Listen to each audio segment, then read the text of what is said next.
আল্লাহ রাব্বুল আলামিন স্পেশাল করে আপনাকে আমাকে মুসলমান হিসাবে বানাইছে, ঠিক না ঠিক?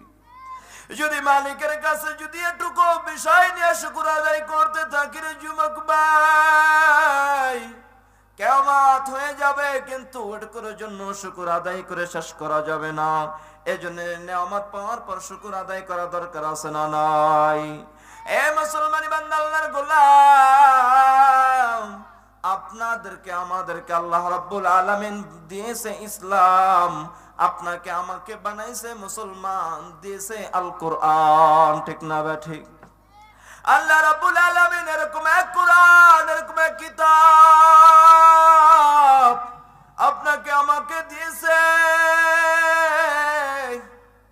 এটা অন্য কোন নবীকে দেওয়া হয় নাই, এটা শেষ জবানের নবীকে আর শেষ জবানের নবীর উম্মতদেরকে দেওয়া হয়েছে। আল্লাহ রাব্বুল আলামিন কোরআন কারীমের ভিতরে বলেন আলিফ লাম মিম যালিকাল কিতাব লা রাইবা ফীহি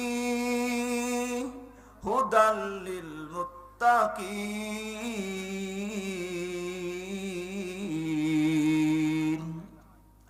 আল্লাহ রাব্বুল আলামিন আপনাকে আমাকে এমন এক কোরআন, এমন একটা কিতাব দিয়েছে, এমন কোন কিতাব, এমন কোন কোরআন অন্য কাউকে দেওয়া হয় নাই, অন্য কোন নবীকে দেয় নাই, শেষ জবান নবীকে আর শেষ জবানের নবীর উম্মতদেরকে দিয়েছে। আল্লাহ রাব্বুল আলামিন কোরআনের শুরু দিয়ে বলেন আমার এই কোরআনের ভিতরে, আমার এই কালামের ভিতরে বলতো দূরের কথা, এই কালামের ভিতরে কোনো সন্দেহ নাই। আল্লাহ রাব্বুল আলামিন কেমন কোরআন, কেমন কালাম আপনাকে আমাকে দিয়েছে। দুনিয়ার মানুষ বই লেখে, দুনিয়ার মানুষ কিতাব লেখে, এই কিতাবের শুরু দিয়া অথবা কিতাবের শেষ দিয়া ছোট করে বা অনেক সময় বড় করে লেখা থাকে। আমার এই কিতাবের ভিতরে যদি কোনো ভুল থাকে তাহলে পরবর্তী সময় আমাকে বলে দিবেন, আমাকে জানিয়ে দিবেন, টেলিফোনের মাধ্যমে আমাকে জানিয়ে দিবেন, তাহলে আমি দ্বিতীয়বার যেই সময় বই বানাই ওই সময় আমি ভুল সংশোধন করে নিব। আর মালিক শুরু দিয়ে চ্যালেঞ্জ কে বলছে এই কোরআনের ভিতরে ভুল তো দূরের কথা, এই কোরআনের ভিতরে কোনো সন্দেহ নাই, ঠিক না ভাই ঠিক? এ মুসলমানি বান্দা আল্লাহর গোলাম, এটা কেমন কালাম আপনাকে আমাকে দিয়েছে। এই কোরআন যদি আমরা হাতে নেই তাহলে মুমিন বান্দার আমলনামে সওয়াব লিপিবদ্ধ করে দেন কে? যদি কোন মুমিন বান্দা, কোন মুমিন বান্দা এই কোরআনকে হাতে নেয় আর এই কোরআনকে চুমু দেয়, তাহলে ওই মালিক তার আমলনামে সওয়াব লিপিবদ্ধ করে দেয়। শুধু তাই নাই, এই কোরআন নিয়ে যদি আপনি চুমু খান তাহলে আপনার আমলনামে সওয়াব লিপিবদ্ধ করে দেয়। এই কোরআনের দিকে যদি কোনো মুমিন বান্দা, কোনো মুমিন বান্দি যদি তাকায় থাকে তাহলে তার আমলনামে সওয়াব, ঠিক না ভাই ঠিক? আজকের এই কোরআন এই মাদ্রাসাতুল হিকমাল ইসলামিয়া কওমিয়ার ভিতরে পড়ানো হয়। এই কোরআন এত দাম, এত দাম, এত দাম। এই মুসলমানি বান্দা আল্লাহর গোলাম, কেমন দাম, কেমন দাম। একটা কাপড় 30 টাকা হয়তো বা 40 টাকা গজের একটা কাপড়, এই কাপড়টার কোনো দাম নাই, কোনো দাম নাই। বা 500 টাকা আরো দামি চাইতো দামি গজের কাপড় যদি মানুষের শরীরে লাগানো হয় তার কোনো সম্মান, তার কোনো দাম থাকে না। যদি 30 টাকা গজের একটা কাপড় দিয়ে গিলাফ বানায়া কোরআনের সাথে লাগায়া দেয়, কেমন জানি ওই কাপড়টার দাম বেড়ে যায়, ঠিক না ভাই ঠিক? এই কাপড়টা যদি হাত থেকে জমিনে পড়ে যায় সঙ্গে সঙ্গে মুসলমান মুমিন বান্দা বান্দি চুমু খায়, কারণ কোরআনের সাথে কাপড় লাগছে তো কাপড়ের দাম বেড়ে গেছে। শুধু তাই না রে মুমিন, গাছ দিয়ে রেল বানানো হয়, যে রেল সবসময়, যে গাছটা বিলে খালে জমিনে পড়েছিল, ওই গাছটাকে কেউ ধরতো না, কেউ সম্মান করতো না। যেই সময় গাছটা দিয়া রেয়াল বানায়, যেই সময় কোরআনের সাথে লাগায় দিছে, কেমন জানি করে ওই গাছের ওই রেয়ালের দাম বেড়ে গেছে, ঠিক না বা ঠিক? ওই রেয়ালটা যদি একটু পায়ের সাথে লেগে যায়, সঙ্গে সঙ্গে মুসলমান চুমু দেয়, ঠিক না বা ঠিক? এ মুসলমান বান্দার গোলাম, কেন এটা দাম বেড়ে গেল, কেন এটা সম্মান বেড়ে গেল? কোরআনের সাথে লাগছে তো সম্মান বেড়ে গেছে। তেমনি ভাবে যদি কোন মুমিন বান্দা, কোন মুমিন বান্দি যদি কোরআনের সাথে লাগতে পারে, তারও সম্মান, তারও দাম বেড়ে যাবে, ঠিক না ভাই ঠিক? এই মুসলমানি বান্দা আল্লাহর গোলাম,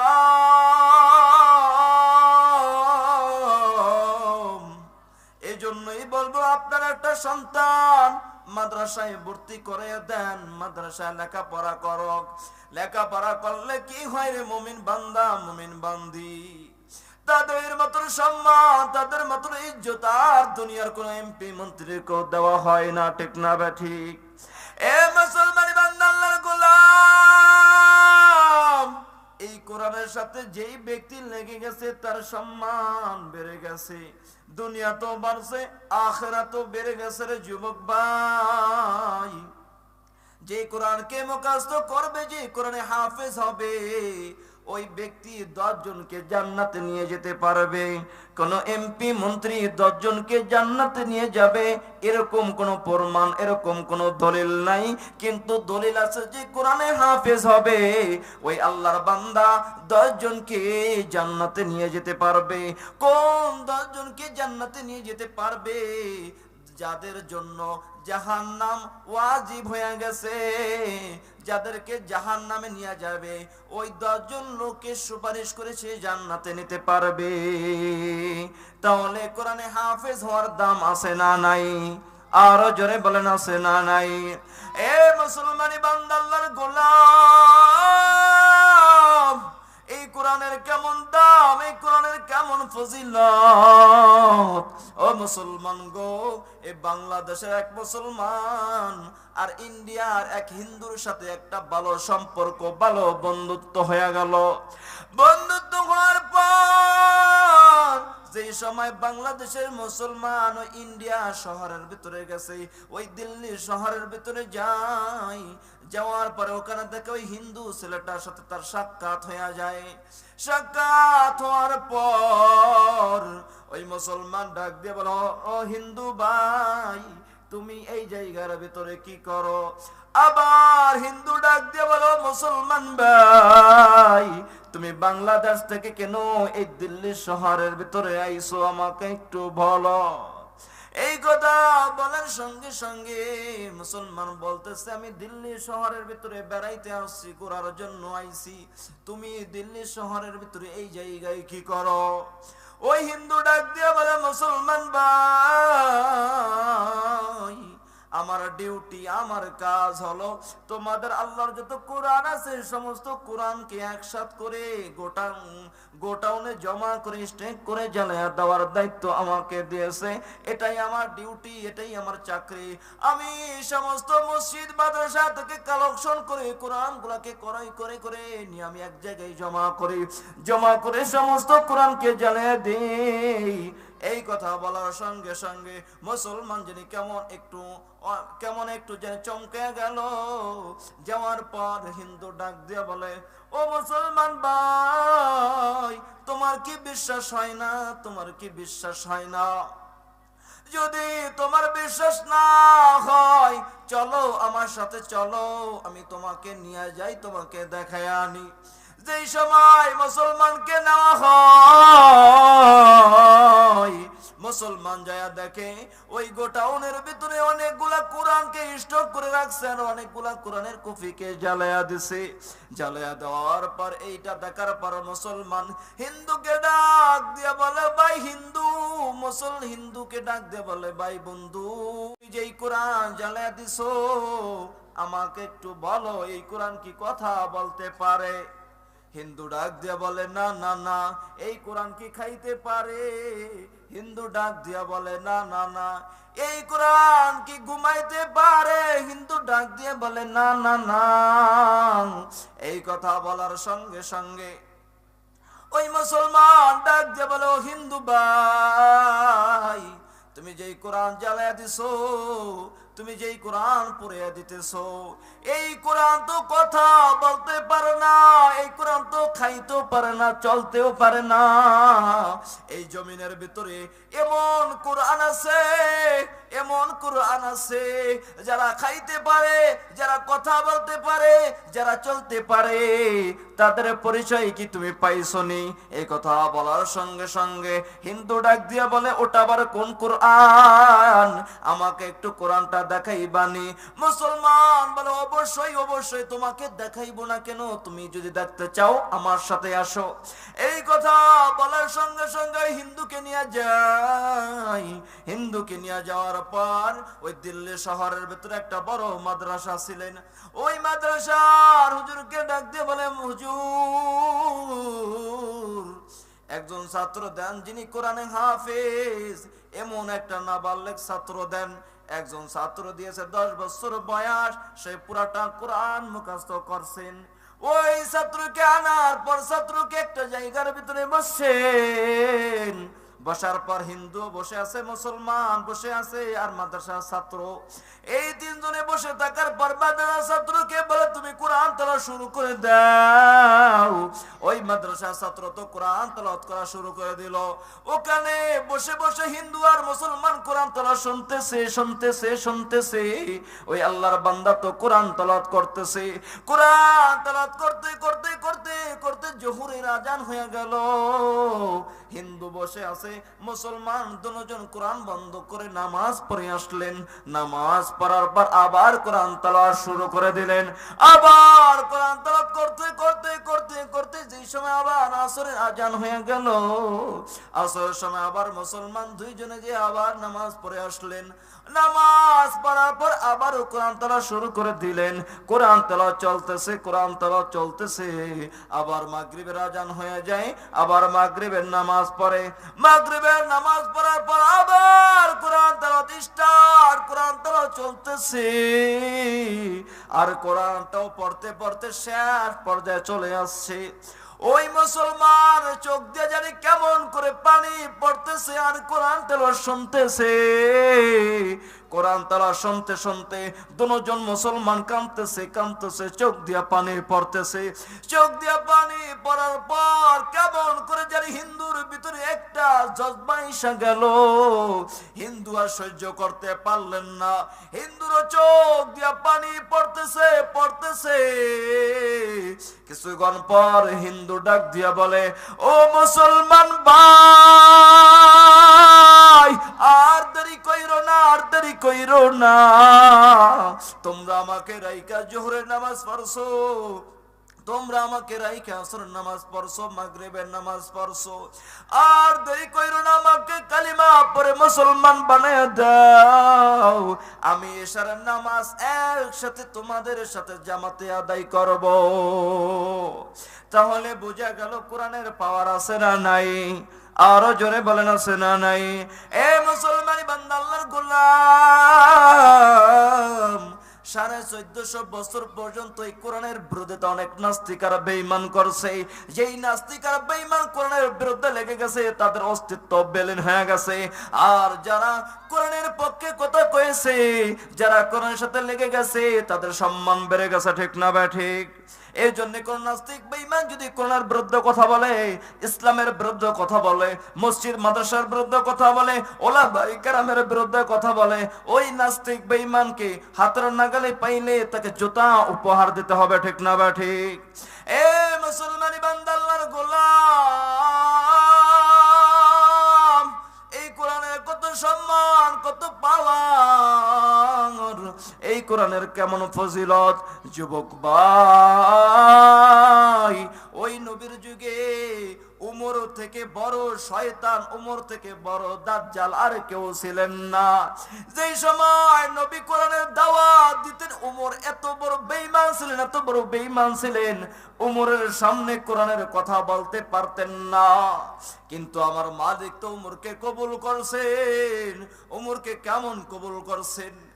ওই সময় ওই মক্কার ভিতরে আবু সুফিয়ান একটা সমাবেশ করে ডাক দিলেন, কে পারবা মুহাম্মাদের গর্দান আমার সামনে উপস্থিত করতে?